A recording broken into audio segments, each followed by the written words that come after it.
So what is consciousness?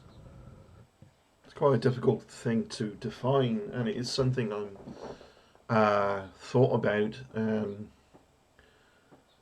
among other subjects. Like I said, I'm doing more videos soon on the other channel for nutrition and get some actual details with some actual like measurements, papers, science papers have done on the soy protein thing. But looking at consciousness, uh, there's no. It's like we all agree that we're conscious. Yeah, isn't it being so common and yet being so elusive to define where it comes from, how it comes about, it is quite a problematic thing. People equate like the brain is what generates consciousness. There's actually no proof of that. At least from what I look, there's no solid. There's some things that go move in that direction. Correct me if I'm wrong. I mean, maybe science has found the exact thing how it generates consciousness and all this, but I don't see much evidence of that. But without information coming back into the system, then the consciousness doesn't receive anything. So if there's no reception, there's no experience of being conscious. Even if consciousness is there, you need something to come into it to experience the input, right?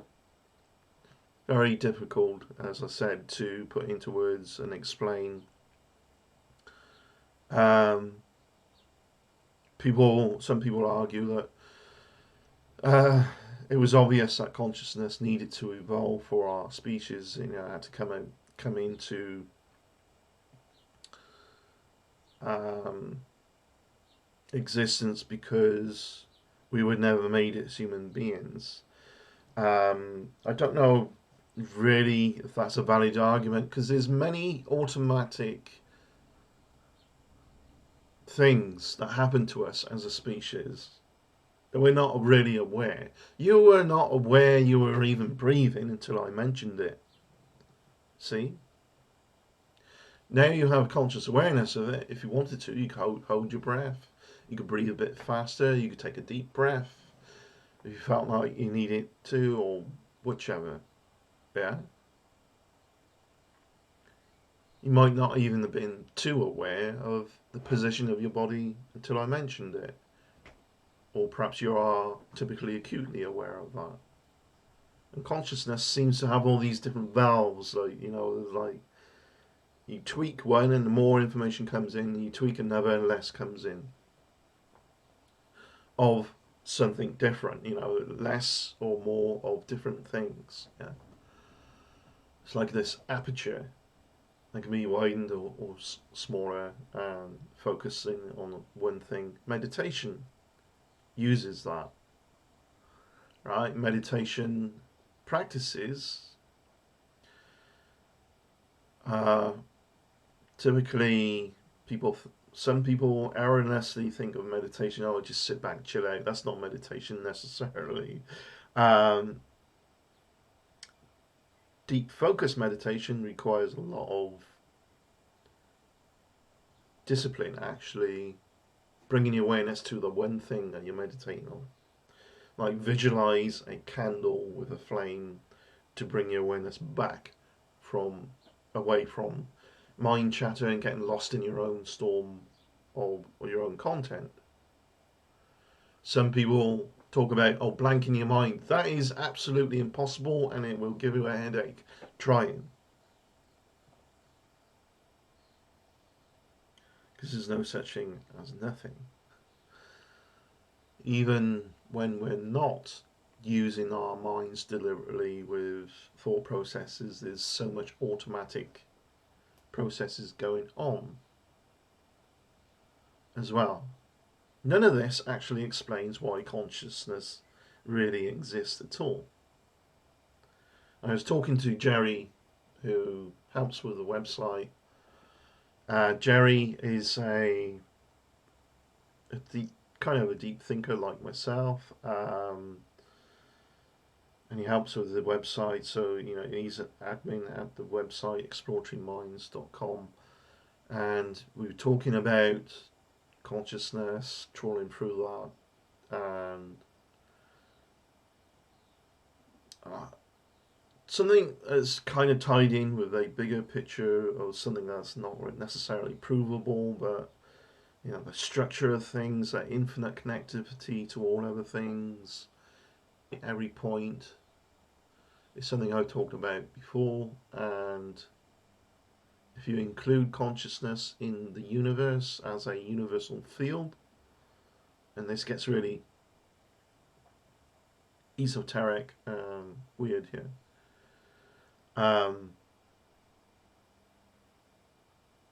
Then if it's a field, then there's only one consciousness here. We all experience it subjectively.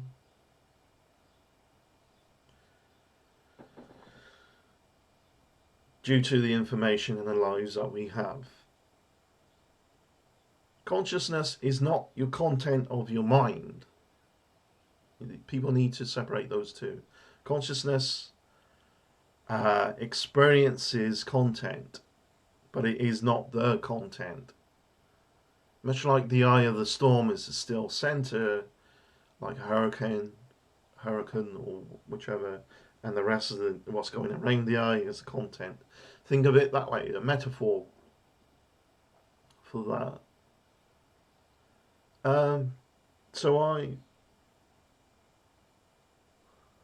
So with that argument, is that there's only one mind here.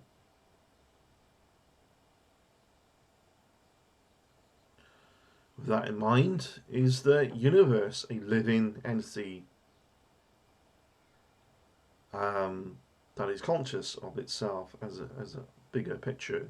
Much like if you zoomed into all the physical makeup of your cells, there's chemical reactions going on here and there. There's DNA, RNA reactions. There's all kinds of things going on, and it all agrees to be you.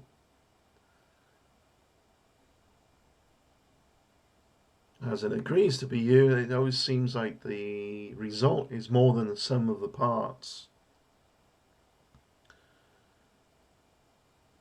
And if consciousness is an emergent phenomena from that, I don't see there's yet to be an explanation as to how or why. If it arrives from a particular configuration that causes the experience, then it most likely comes from configurations of feedback. You can't be aware of anything without the information, the experience you're having in that awareness coming back in to you, like light coming into my eye, causing a signal across the optic nerve, causes processes in the brain. That's explainable, but it's not explainable how there's this thing called consciousness that receives all that going on as well, creating this picture and so on. But it comes into the consciousness. Consciousness somehow decides how to react to that based on past experience via that typical set of information, whatever information you're having, which would be an output caused by a reaction from the input, if you want to put it in cold clinical terms like that. So configurations of our brain via things like meditation is like our thoughts themselves. If there's enough information coming into an idea you deliberately create and build on, Does that is that thing, that idea itself, conscious itself, and wants to evolve? Well, we see that. We see inspiration coming from inspiration. It's other people's inspiration. Ideas flow because of other ideas around the world. It was reported that airship sightings were all over the world. Reports of them from various different countries during and prior to them being shortly prior to them being invented at all. So a number of people around the world got the same idea and got working on these things. Why? Because we all have there's a default and a uniqueness at the same time of how we react to our environment. Typical human reactions, but also a number of variables that would be like all snowflakes are the same, aren't they? Under a microscope, same geometry, right? But they're all very different as well.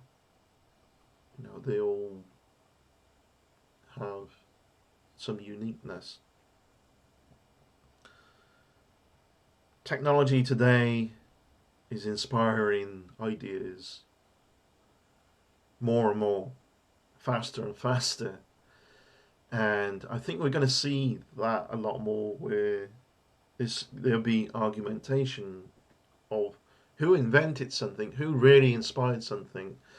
And the more information we put out there, the more it becomes akin to one mind, it seems, because we're all being inspired in very increasingly similar ways. At least the smartest people out there seem to be. Smart people seem to be getting really smarter, and arrogant, ignorant, narcissistic individuals seem to be getting worse because they can. But that stands in the way of progress. There are things that there's an article I'm beginning to write about that has spurred on these thought processes.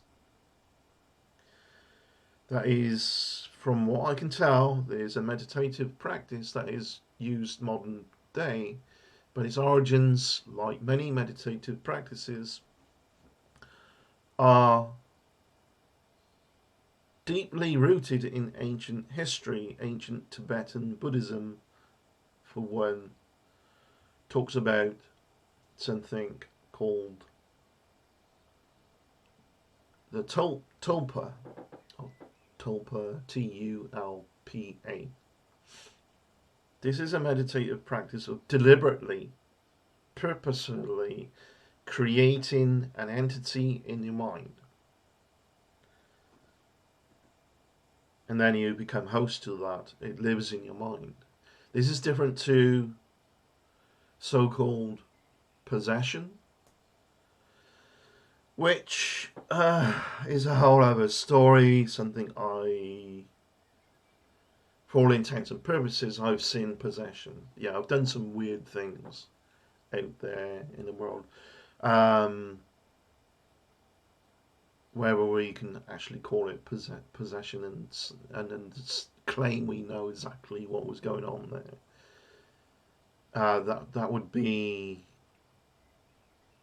erroneous of me to say so, because there's not enough actual factual information to back that up. But there's some freaky stuff that went on with that, and it wasn't possession like something possessed me. I saw this so-called phenomena in another person.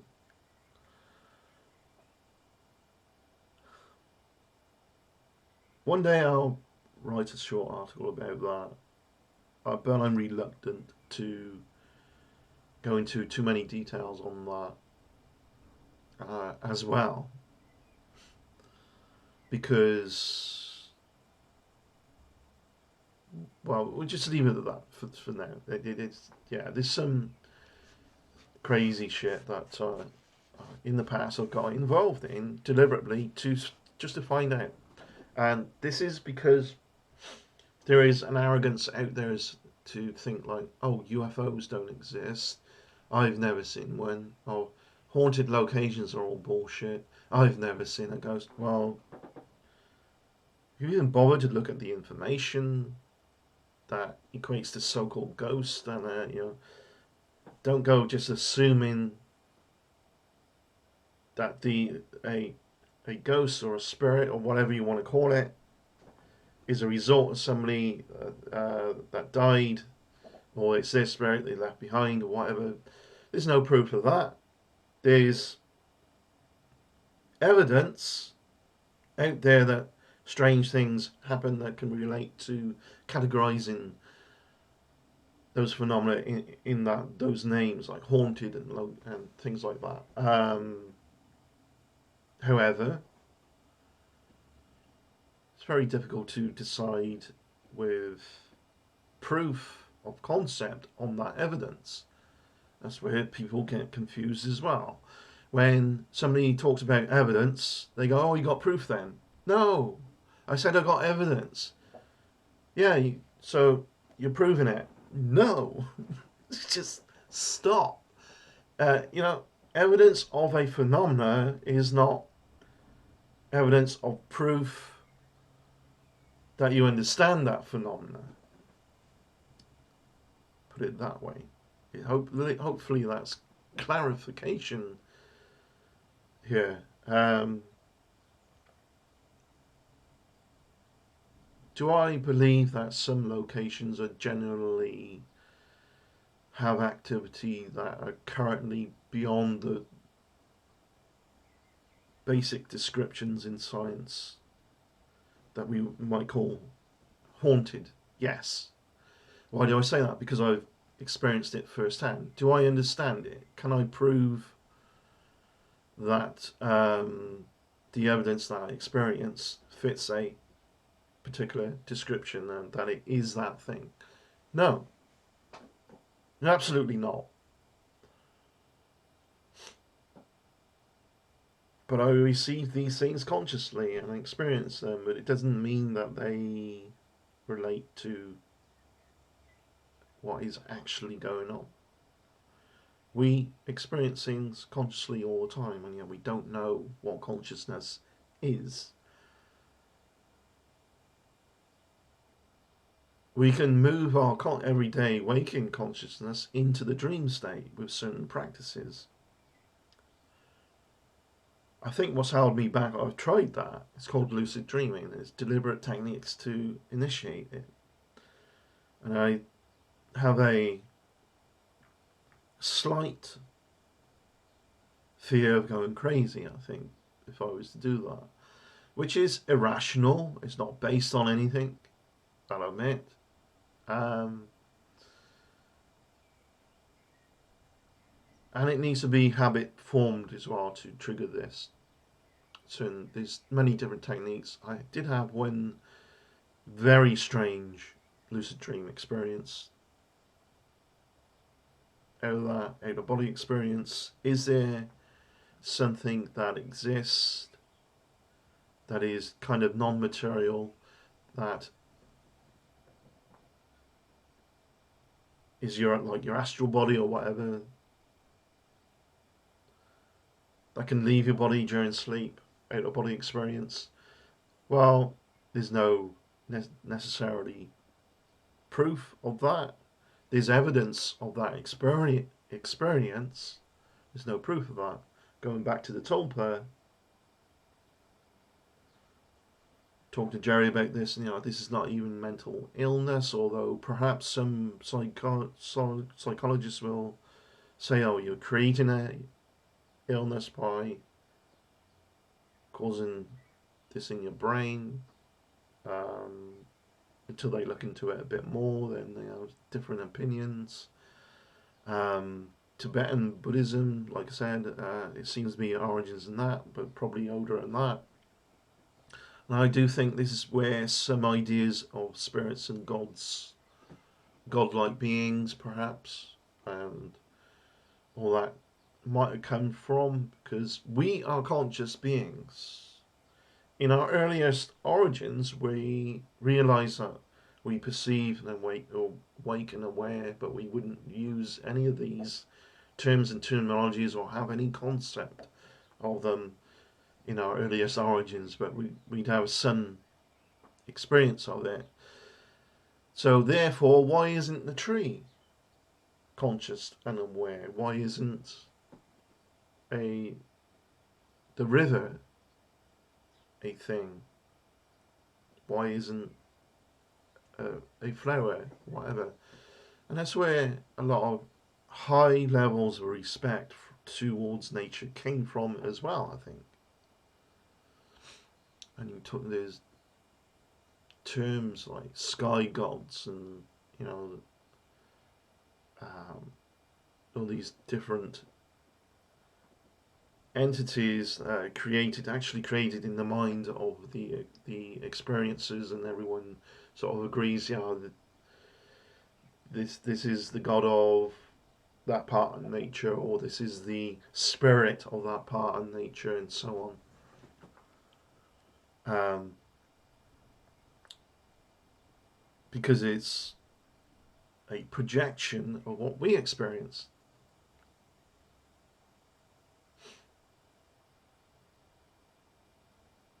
And again, ideas flow with some level of automation, so much so that we don't even, it's at the threshold of our consciousness.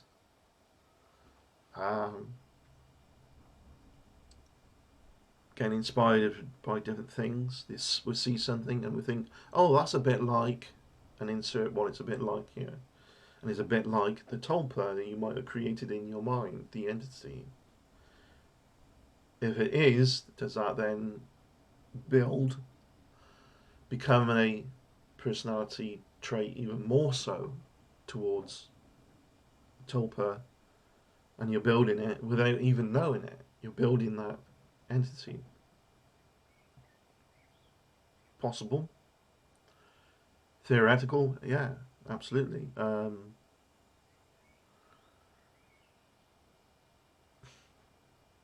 this is all coming from, is the tulpa an actual entity? Is it consciously aware separately? In the same way we're consciously aware separately, but everyone is influenced by the environment, the world in which everyone else lives in anyway. Life on planet Earth, right? And our experiences we all share together is all adding to who we are as human beings on such a bigger picture that we are not aware of it.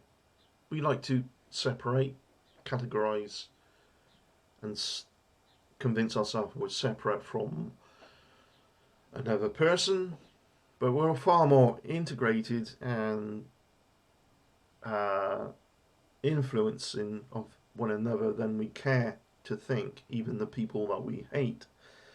Oh, nothing to do with him, that's nothing to do with me, that person, I have nothing to do with them. Right? That attitude, which I have towards some people, and everyone has towards some other people, yet they're part of your experience anyway, which adds to who you are. They are potentially um, have you as part of their experience due to an unfortunate encounter that you really strongly disagree with one another, but it adds to their experience of life on Earth. And it adds to their actions and reactions. People behave in a way that is in line with their beliefs, regardless of what's true about the belief or is true about the world or not, as well. And that's it's something else that, it's just so automatic that we're not too aware of. And it's almost like creation of ideas um, comes in, like the everyone getting inspired by that a person's ideas, saying yes, it's a bit like this and that, and referring back to the person with the original idea, what do you think of this? And it's almost like an idea is an evolving thing, like a being itself. Thanks for watching. Peace out. Take care. And I'll look forward to doing another video soon. More will come soon on the descriptions, and an article based on this kind of thing. This all came from the concept of the tulpa. It spurs on so many questions and thought processes in and of itself, and yet itself is related to creating an idea that is itself an entity that lives inside our minds. So there's almost like a inception thing going on, a fractal dynamic of self-evident similarity on all levels. I may have totally confused any viewers out there on all this. The more data will be coming soon. What I'm going to hopefully try and do is print what I got out and put it in a more coherent manner for an article coming soon on that.